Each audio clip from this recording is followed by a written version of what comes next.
The public is divided there.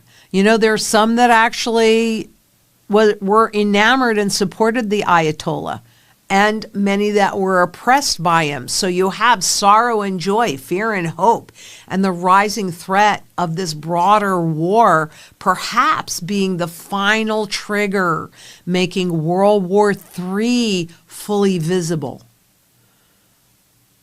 That makes for a future, quite honestly, for all of us, that's cloudy to see, which is why it is so important to go back to basics.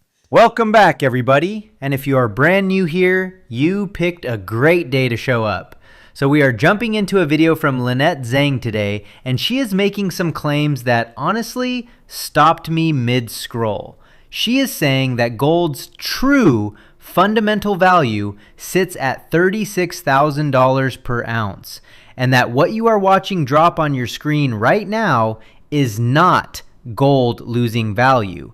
It is the paper contract market doing what it always does when panic sets in. And she backs it up with numbers that are genuinely hard to argue with. Now, I have got my full reaction and expert breakdown ready for you. So do yourself a favor and stick around until the very end, because the third part of this video is where it gets really interesting. But before we dive in, I want to know where in the world you are watching this from right now. Drop your city or your country down in the comments. It always blows my mind how far this community reaches, and I read every single one. All right, let us get into it. Here is Lynette Zang. Okay, hi guys. Welcome to my favorite day of the week, because I get to spend it with you, and that is, I love doing these things live. And of course, we know what's going on everywhere in the world. Even though it's not official, we are really kind of at war with Iran. And, like a single precise cut that unthreads a seam. Well, this was a pretty targeted strike, and it looked really surgical and really contained, but you never know what's going to happen. It reminded me a lot, and I thought about this, and I thought about it with my daughter too, like the recent Venezuela operation that removed a single regime leader.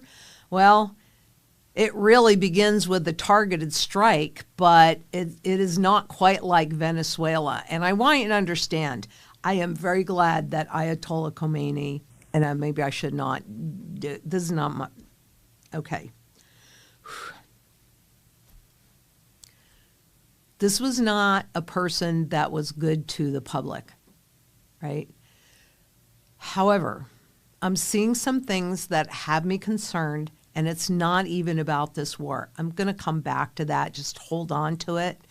But quite honestly, one of the big differences between Iran and Venezuela is that Venezuela did not immediately threaten any global choke points. And I think that we can see with this huge spike that we've had today, well, in oil, that Iran is much different, particularly since they closed the Strait of Hormuz. So let's just begin with a very simple question, because the contrast between what's happened in Venezuela and what's happening in Iran is the spine of what I'm going to talk about. It's a tactical success that may carry strategic consequences far beyond its immediate aim. So I'm going to introduce what I'm concerned about today, but then I'm going to get into that in more detail next week, because I really want to think about all of this. So let's just begin. Can we go to the slides, please? All right. So will the seeming success in Venezuela's model, now executed in Iran, swift, decisive, and executed without any prior congressional approval? That's the piece, that last piece. It's emboldened even more brazen future moves. That's my concern. And so what I'm seeing is a pattern that is evolving. And, you know, why is it so different? Well, the Strait of Hormuz isn't just any waterway. It's a critical choke point for global trade. If it stays closed, it could lead to severe economic disruptions and lots of inflation, which is why you see the markets doing what they're doing. And I'm going to get to what's happening in the gold and the spot gold and the spot silver markets, as well as the physical markets in a second. But quite honestly, rising prices and potentially even more military conflicts between countries that rely on the Straits of Hormuz and many other areas that are being disrupted right now. Those conflicts between countries, well, they rely. This is the moment that separates smart money from everyone else.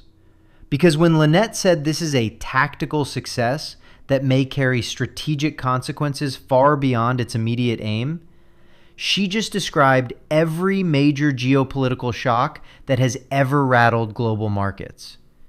And here's what most people are completely missing right now. When critical oil supply routes get disrupted, we are not just talking about higher gas prices. We are talking about an inflation wave that hits everything: groceries, housing, manufacturing, shipping. History backs this up hard. Look at 1973.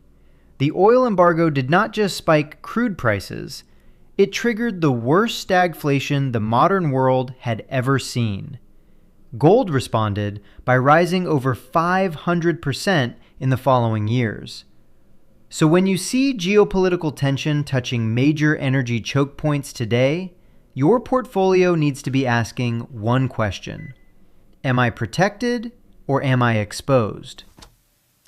The public is divided there. You know, there are some that actually were enamored and supported the Ayatollah, and many that were oppressed by him. So you have sorrow and joy, fear and hope, and the rising threat of this broader war perhaps being the final trigger, making World War III fully visible. That makes for a future, quite honestly, for all of us, that's cloudy to see, which is why it is so important to go back to basics. Gold and silver have been money for thousands of years, not through this conflict or that conflict, but through every single one of them, and they've made it through without the loss of purchasing power. So the retaliation, well, frankly, that's crystal clear, because war is one of the constants in currency regime shifts.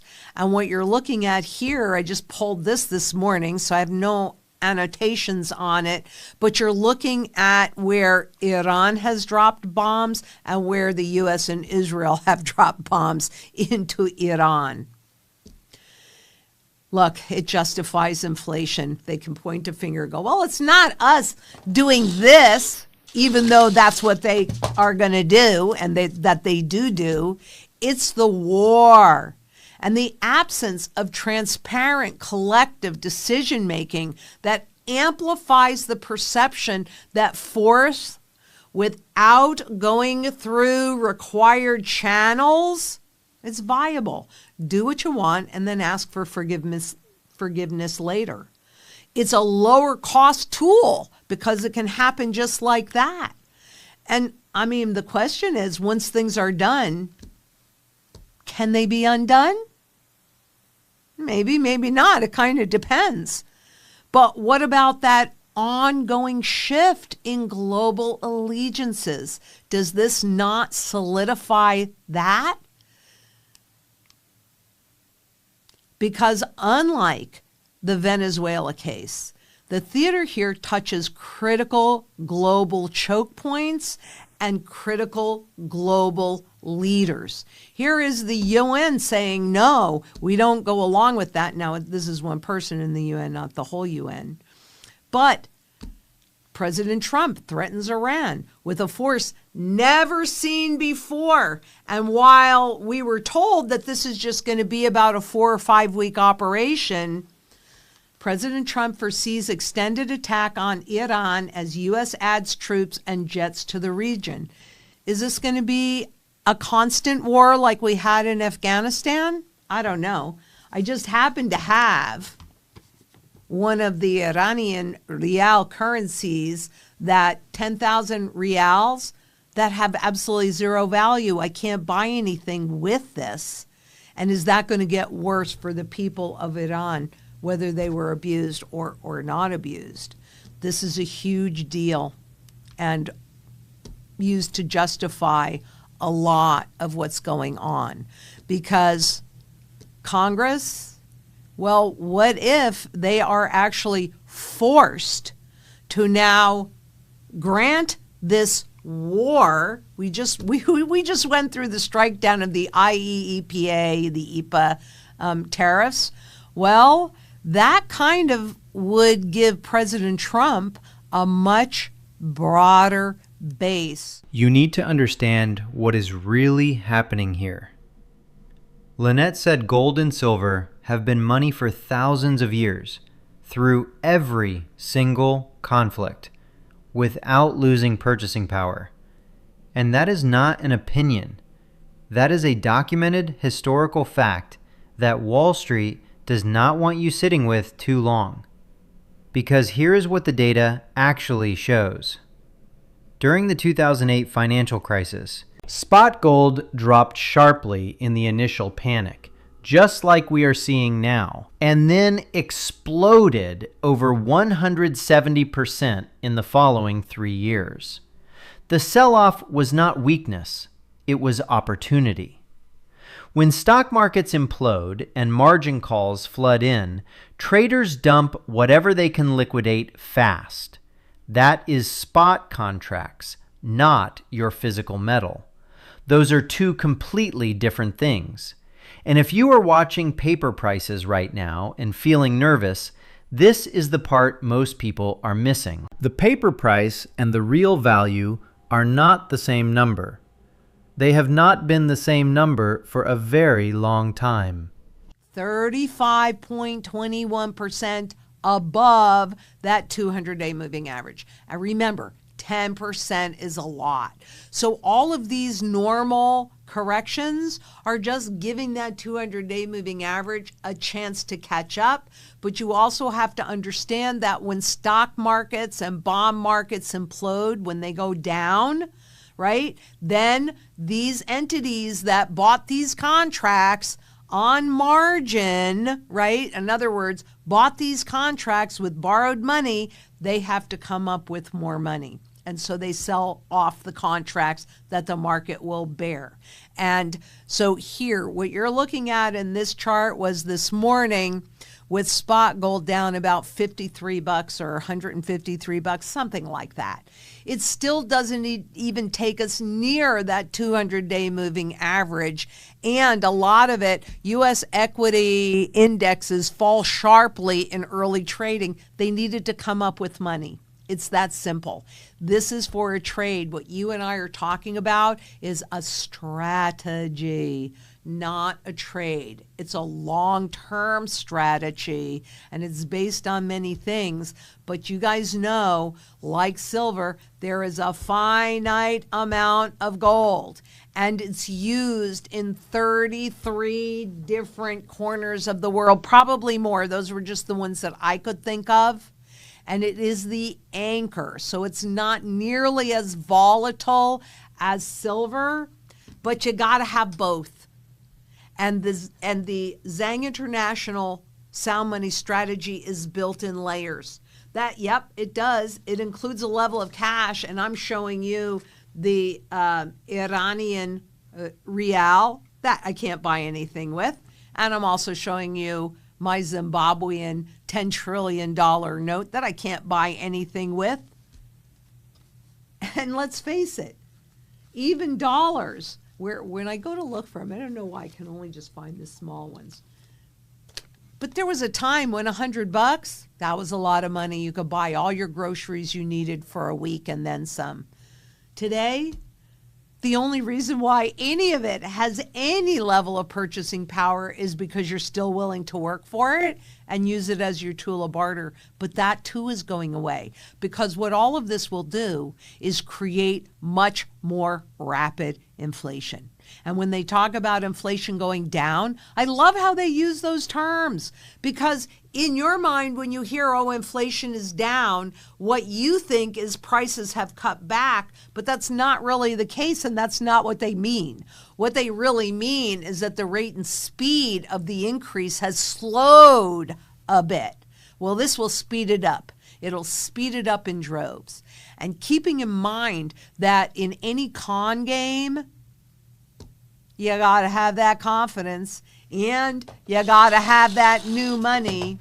And that's what war justifies, is printing all of this money, because all of these troops and all of the equipment, right? Here's a little lesson for you.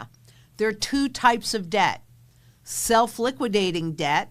So that would be if I borrowed money to expand my business and thus attracted more customers, and those customers ultimately they're buying goods from me and I can pay that debt off. So that's self-liquidating debt.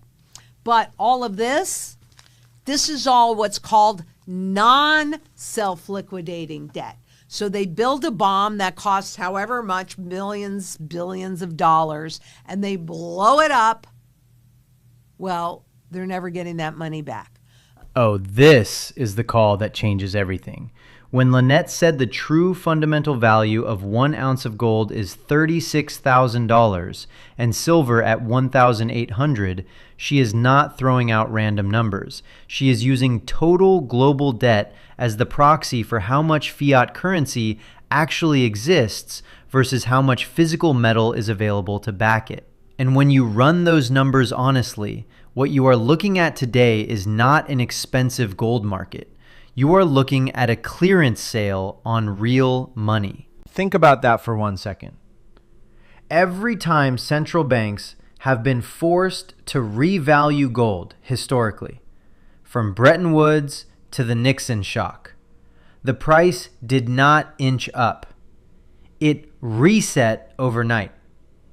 And right now we have record central bank gold purchases, a weakening dollar, exploding debt levels, and a geopolitical environment that is screaming for a safe haven.